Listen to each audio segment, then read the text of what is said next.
आप कहते हो कि भाई मैं मर गया, किस बेस पे मर गया? माइंड मर गया। What is mind? ये चिंतन है।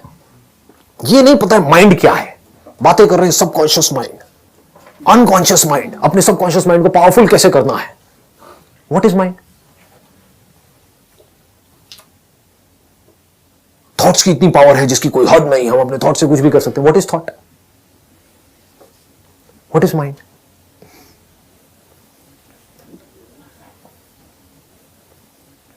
जब ब्रेन काम करना बंद कर देती है तो क्या माइंड काम कर रहा होता है?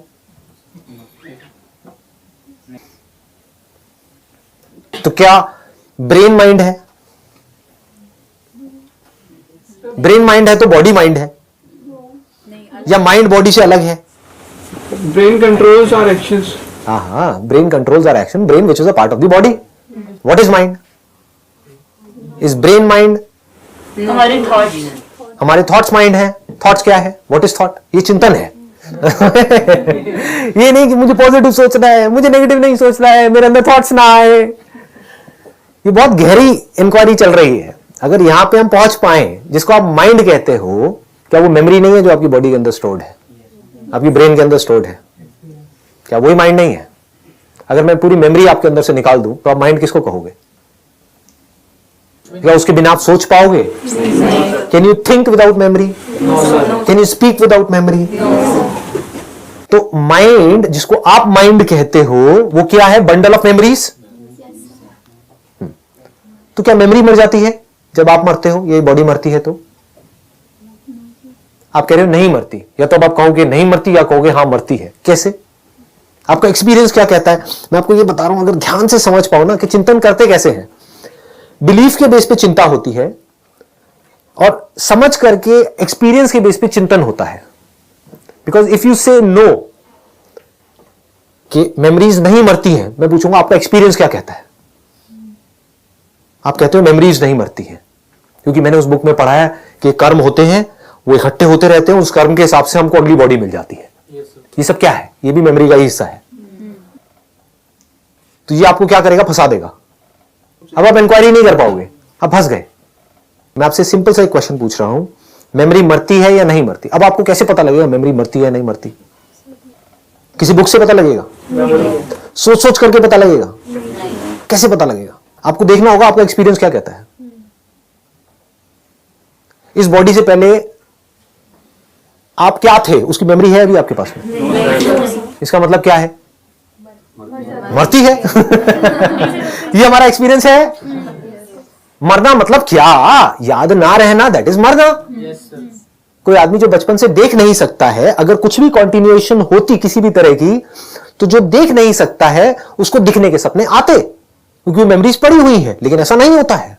आई बात समझ में? नहीं आई। जो बंदा बचपन से देख ही नहीं सकता है, एक तो है उसका बाद में एक्सीडेंट हुआ 20-25 साल की एज में, उसके बाद में वो नहीं देख सकता है, तो उसको सपने आएंगे, उसमें कुछ कुछ दिखेगा।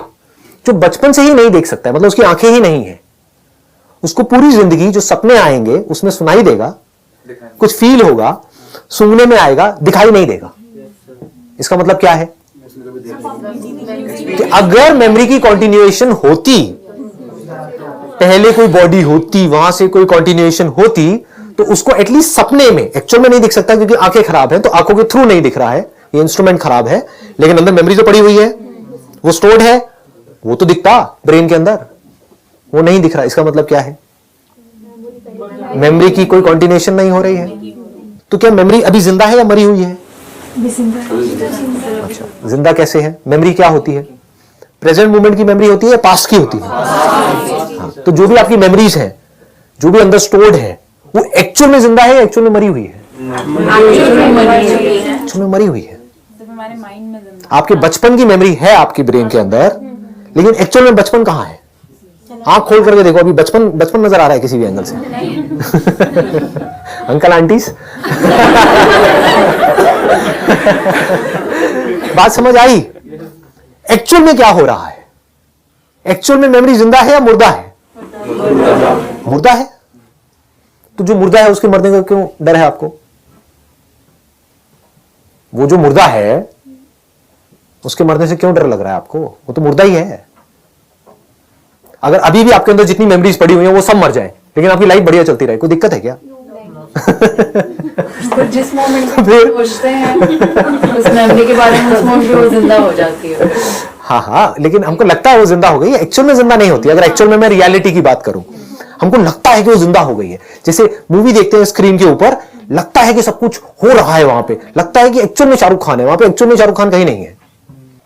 स्क्रीन के ऊपर जिसको देख रहे हो तो लाइट है, तो क्या मरा? बॉडी मरी या नहीं मरी? बॉडी नहीं मरी, समझ गए? मेमोरी मरी, तो ये अच्छा हुआ बुरा हुआ? अच्छा ही हुआ, इसमें बुराई क्या है? जो पहले ही मरा हुआ था, मतलब देखा जाए तो कुछ भी नहीं हुआ। सब जिंदा है, सब अच्छा चल रहा है। नहीं, अभी क्या जिंदा है? तो फिर क्या रहा? अब आप क्या हो? क्या आप मेमोरी हो?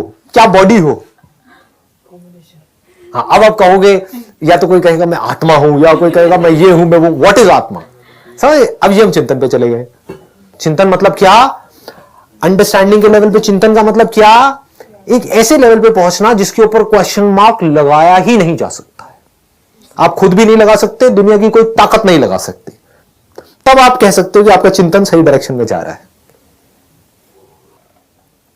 लगाओ इस पे क्वेश्चन मार्क, की बॉडी नहीं मरती।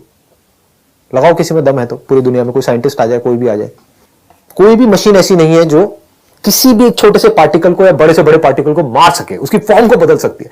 जला दो उसको, उसकी फॉर्म बदल जाएगी, पिघल जाएगी, वो चीज किसी और फॉर्म में चली जाएगी, फिर कुछ और बन जाएगी। पानी को उबाल दोगे तो ऊपर चला जाएगा, फिर नीचे आ जाएगा, जैसी कंडीशंस चेंज होंगी। तो अकॉर्डिंग टू कंडीशंस फॉर्म्स बदलती रहती हैं।